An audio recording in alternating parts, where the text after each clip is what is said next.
ça qui a dit que je peux pas jouer aux poupées. Et après, j'ai pleuré. Bienvenue sur Papatriarcat. Je suis ravi de vous recevoir sur ce format appelé Réponse, tout simplement parce qu'en fait je vais répondre à un message audio qu'on m'a laissé via l'outil SpeakPipe. Je vous laisse le lien en descriptif de cet épisode. N'hésitez pas, vous avez 5 minutes pour donner votre avis. Alors quelque chose de positif, constructif, ou tout simplement pour dire que vous n'êtes pas d'accord sur un épisode, c'est tout à fait ok.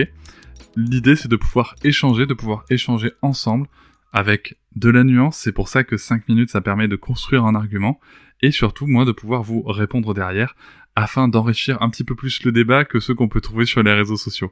Je remercie d'avance toutes les personnes qui ont participé à enrichir la réflexion sur nos sujets et nous allons pouvoir tout de suite commencer cet épisode. Aujourd'hui, je réponds à Marion qui nous amène un sujet très intéressant sur l'éducation aux médias. Merci Marion pour ton message, on t'écoute tout de suite. Bonjour Cédric, donc je laisse aujourd'hui un petit message afin d'aborder un sujet que je n'ai pas trouvé traité dans son intégralité dans un de tes épisodes. C'est ce que je nomme l'éducation aux médias. Donc j'aborde le sujet aujourd'hui parce qu'il a été évoqué dans l'épisode avec Eric Greff quand il vous abordez le sujet d'avoir ou pas un téléphone portable en primaire, je crois, au sujet de sa fille, et que tu dis, et à juste titre, que en France, c'est 9 ans l'âge moyen d'accès au premier film pornographique. Vous l'abordez aussi donc dans l'épisode sur les écrans et les tout-petits, où il est rappelé que c'est plus de 1% des enfants de moins de 6 ans qui ont déjà vu un porno. Donc, ça veut dire que maintenant, en gros, la pornographie est un sujet qui relève de la toute petite enfance, à mes yeux. Il faut l'aborder très vite, il faut être prêt, nous, en tant que parents. Alors, moi, le sujet de la pornographie, je suis tombée dessus lorsque j'étais enceinte en regardant le documentaire d'Ovidie qui s'appelle Pornocratie, où elle aborde le changement avec l'arrivée des nouveaux sites de pornographie. Donc le changement du contenu du film pornographique en lui-même, qu'il est de plus en plus violent, que pour qu'une actrice puisse vivre de la pornographie, il faut qu'elle fasse des choses de plus en plus folles, faut qu'elle que tout s'est empiré et qu'il n'y a plus rien de naturel, de vrai finalement. Dans quelque sorte, si tout est vrai dans la sexualité, on peut tout faire, mais de commun, nous allons dire, de répandu.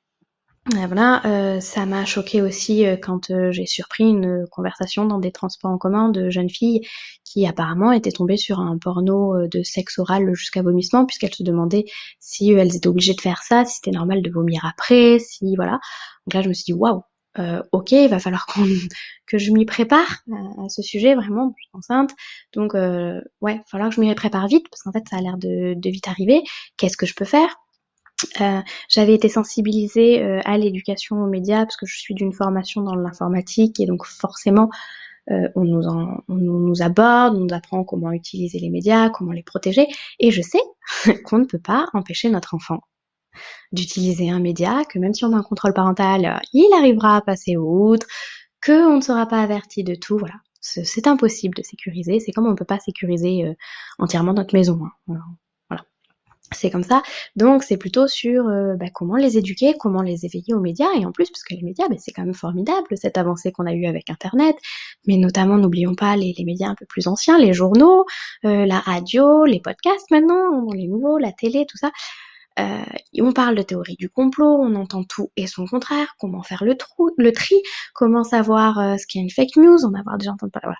Tout ça, pour moi, c'est un sujet réellement passionnant, et je n'ai pas trouvé donc voilà un des épisodes, mais peut-être que je me trompe, et si c'est le cas, je serais ravie que tu me renvoies l'épisode en question, et sinon savoir si il est prévu pour toi d'essayer de faire un épisode, que ce soit sur l'éveil aux médias en général ou sur se baser que sur la pornographie. Je pense qu'il y a un épisode en entier à faire sur la pornographie et peut-être un autre sur l'éveil aux médias, dans lesquels je pense aussi à juste titre qu'il faut inclure, et bon, je l'avais abordé avec Eric Greff le sujet, les jeux vidéo, parce que c'est bien de jouer aux jeux vidéo, mais comment les limiter, comment les accompagner là-dedans.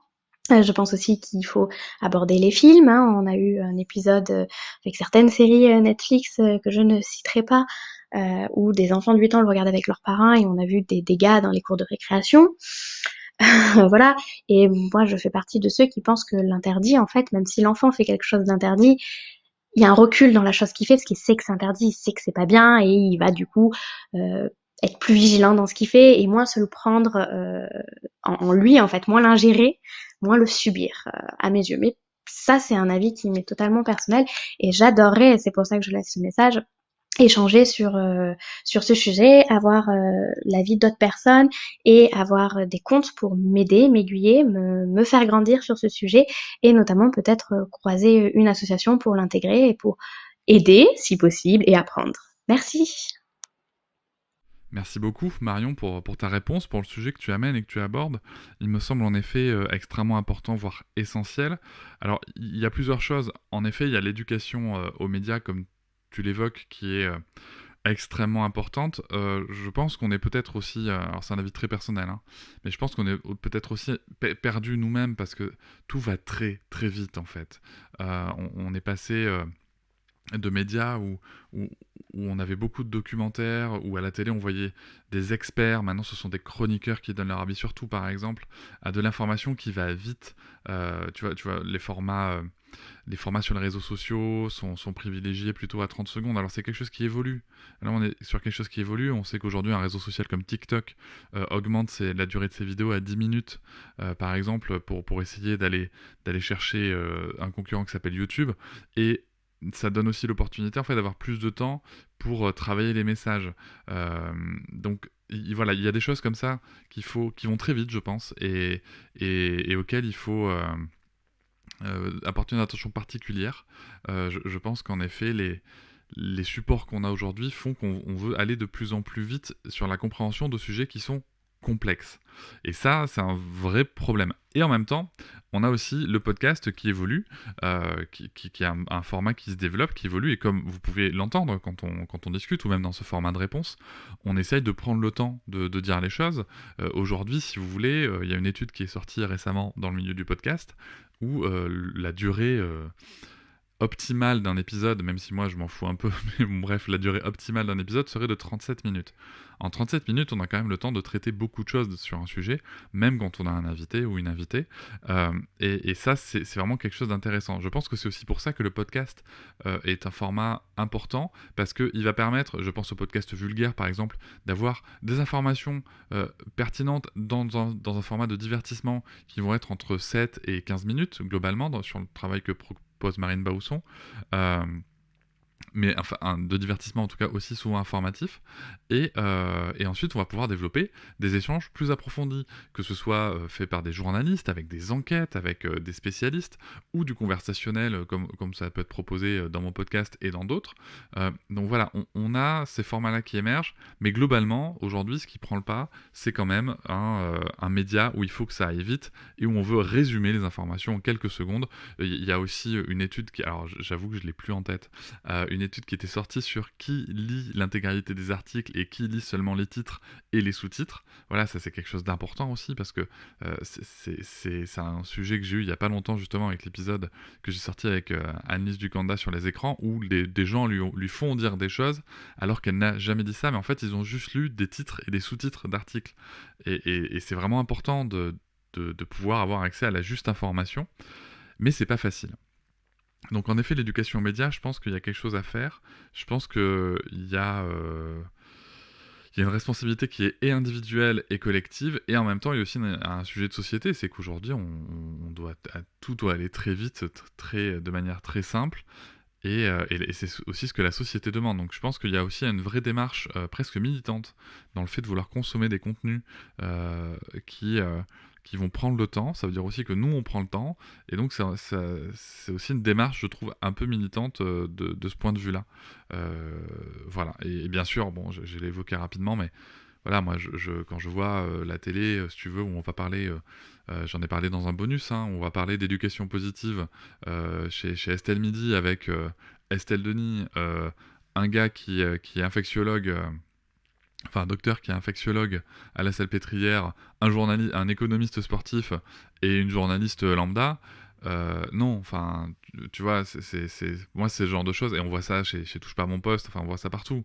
À un moment, où sont les contenus? Enfin, il y a de moins en moins de contenus facilement accessibles et représentés avec des spécialistes qui prennent le temps. Il y en a plein, hein. Il y en a plein, hein. Je pense à des émissions de radio disponibles en podcast, comme Grand Bien vous fasse, par exemple, sur France Inter. Il y en a plein, mais ce qui provoque le plus de réactions et de buzz, c'est malheureusement pas là où il y a des spécialistes et de l'info fiable. Donc il y a déjà cette éducation aux médias, oui, alors pour la faire aux enfants, il faut aussi qu'on se la fasse à nous-mêmes. C'était là où je voulais en venir, je suis passé par un grand détour, mais c'est là où je voulais en venir. Et c'est pas évident, et moi le premier, pour moi c'est pas évident, tu vois, par exemple, je vois bien quand je suis sur une plateforme comme TikTok, à quel point c'est agréable et facile de se dire qu'on va aller sur des contenus qui vont nous dire des trucs en 30 secondes. Donc voilà, heureusement, comme je le disais aussi, c'est quelque chose qui tend à évoluer. Donc on verra où ça nous mènera, mais je pense que tu as tout à fait raison, je suis en total accord avec toi dans le fait que la consommation, enfin l'utilisation des médias, l'éducation à l'utilisation des médias, c'est quelque chose d'important. Concernant la pornographie. Alors la pornographie, c'est un sujet qui est extrêmement sensible dans la société, dans les mouvements féministes, et c'est quelque chose que je pense que je vais développer un jour dans un épisode, mais j'aimerais qu'on amène de la nuance, et c'est pas simple, tu vois, parce que d'un côté, il y a la réalité de la pornographie, il y a d'ailleurs un rapport du Sénat qui vient de sortir et qui est accablant, qui est vraiment accablant, des choses qu'on savait déjà, hein, mais globalement, aujourd'hui, ce qu'on pourrait appeler le porno éthique, c'est une partie infime, mais vraiment négligeable de la production, et sinon, dans l'immense majorité des contenus, il y a énormément de violence aussi. Donc après, qu'on puisse créer des contenus pour adultes, oui, mais on voit bien qu'aujourd'hui, il y a un vrai sujet sur les conditions de création, ce n'est pas du cinéma, hein, ce sont des acteurs réels. Donc voilà, il y a plein de choses comme ça où on assimile ça à de l'œuvre de production artistique, et en même temps, donc, alors, je vais revenir sur mon propos, de l'œuvre de production artistique, et je pense qu'en effet, ça serait bien qu'on arrive soit à cadrer, soit à vraiment limiter au maximum tout ceci, même si je ne sais pas si c'est vraiment possible. Je pense que l'idée de l'abolition de la pornographie est une idée intéressante, mais elle doit s'inscrire dans une réalité qui est celle que la pornographie existe aujourd'hui, qu'elle est extrêmement commune, qu'elle est extrêmement courante. On peut s'inquiéter de son évolution et peut-être cadrer son évolution dans un premier temps, et aussi en effet se rappeler qu'il y a des travailleurs et travailleuses du sexe qui en dépendent, et la question c'est qu'est-ce qu'on fait des droits de ces personnes-là, qui méritent tous les mêmes droits que tout le monde. Donc voilà, là il y a un vrai sujet, je pense qu'il y a un vrai sujet de société à mener, je pense qu'il y a une vraie réflexion à mener. Je pense qu'il y a une réflexion qui va au-delà de la pornographie dans son existence. C'est est-ce qu'aujourd'hui, si on avait un revenu universel décent pour tout le monde, est-ce qu'il y aurait autant de personnes qui iraient chercher des revenus, par exemple, dans la pornographie? Je ne sais pas, je pose la question, je ne sais pas. Je pense que c'est une question qui est extrêmement sensible, je n'ai pas de réponse précise à apporter, mais c'est un sujet que j'aimerais traiter un jour. Mais encore une fois, ça sera un sujet très sensible, et que voilà, il faudra que je m'arme et que je me blinde d'une carapace le jour où j'irai sur ce terrain-là.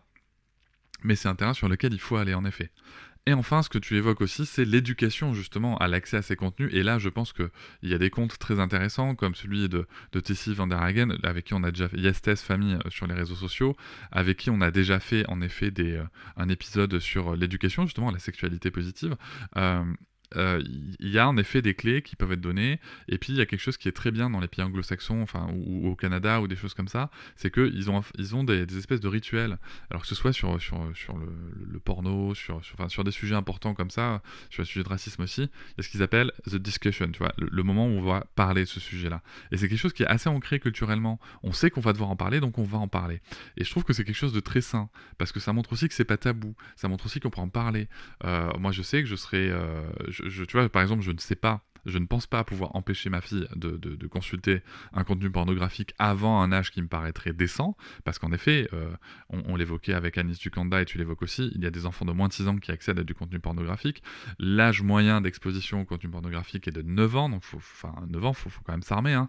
Voir une femme se faire attraper, insulter, frapper dans sa chair, dans son corps, et appeler ça de la sexualité entre guillemets normale, c'est quand même quelque chose d'assez violent. l'idée, en fait, si tu veux, c'est ok, si on peut pas prévenir, c'est un petit peu ce que tu développes, c'est comment on fait pour en parler. Je suis tout à fait d'accord avec cette approche aussi. Donc en fait, c'est quelque chose qui est multifactoriel. Il faut d'un côté agir sur les contenus et d'un autre côté agir sur l'accès à ces contenus et d'un autre côté accompagner les parents sur ok, qu'est-ce que je fais quand mon enfant a eu accès à ces contenus. Donc j'ai cité Tessie, dont j'apprécie beaucoup le travail. Aux États-Unis, il y a aussi un compte, si vous parlez anglais, qui s'appelle Concerned Parenting. Voilà. Pourquoi est-ce que je cite ces deux comptes-là ? Parce que c'est aussi des personnes qui sont soit diplômées, soit qui ont développé des contenus extrêmement bienveillants et qui sont pas là pour tirer des sous aux parents. En français, je n'ai pas trouvé pour l'instant de compte qui remplissent les conditions auxquelles moi, du moins que moi j'attends pour que je puisse en faire la promotion, en tout cas promouvoir le travail. Voilà, donc si jamais vous avez des ressources, des contenus, n'hésitez pas à m'envoyer un message sur Instagram, sur TikTok, sur Facebook, sur mes réseaux sociaux, pour que je puisse partager, après avoir bien sûr consulté les contenus, et juste m'être assuré qu'il n'y ait pas un petit business derrière d'arnaque des parents, quoi, parce que c'est toujours le problème avec ces sujets de parentalité qui sont très sensibles. Merci beaucoup pour cette question. En tout cas, je pense qu'il y a un vrai sujet d'épisode. Je vais me renseigner en tout cas sur, en effet, l'éducation aux médias. Je pense que c'est un énorme sujet. Je pense que j'ai quelques pistes au niveau journalistique universitaire, donc je vais aller creuser par là. Et j'espère en faire un épisode à venir. Merci beaucoup, Marion. Je vous remercie de m'avoir écouté. Je vous invite à vous abonner et nous pouvons aussi nous retrouver sur Facebook, Instagram et sur le blog papatriarca.fr. À bientôt.